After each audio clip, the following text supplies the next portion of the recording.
আসসালামু আলাইকুম বন্ধুগণ, আজকে আমি চলে আসছি মিরপুর 10 নম্বরে গিরিঙ্গির মোড়ে বড় মসজিদের পাশে গাজী শাহী হালিম খেতে। এখানকার হালিমের টেস্ট নাকি অনেক সুস্বাদু, সেই জন্য আমি নিজে হালিম খেতে চলে আসছি। এখানে আপনি মাত্র 40 টাকার বিনিময়ে পেয়ে যাবেন এক বাটি গাজী শাহী হালিম, সাথে থাকবে 3 পিস গোস্ত, 1 পিস হাড্ডি। এই হালিম খেতে হলে কমপক্ষে আপনাকে 10 মিনিট দাঁড়িয়ে থাকতে হবে, তারপরে আপনি এই হালিমের টেস্ট নিতে পারবেন। সেজন্য আমি কমপক্ষে 10 মিনিট দাঁড়িয়ে থেকে এখানকার হালিম খেতে পারছিলাম। সেজন্য আপনাকে বলতেছি, আপনি যদি অল্প টাকার বিনিময়ে অনেক সুস্বাদু হালিম খেতে চান তাহলে আপনি চলে আসেন গাজী শাহী হালিম খেতে।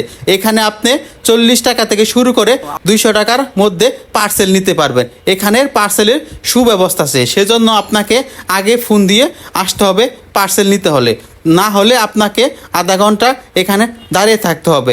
দোকানটা ছোটো হলেও কি হবে, এখানকার হালিম খেতে অনেক সুস্বাদু। আমি দেখেন 40 টাকার বিনিময়ে বিশাল সাইজের একটা হাড্ডি এবং 3 পিস সলিড গোস্ত পেয়েছি।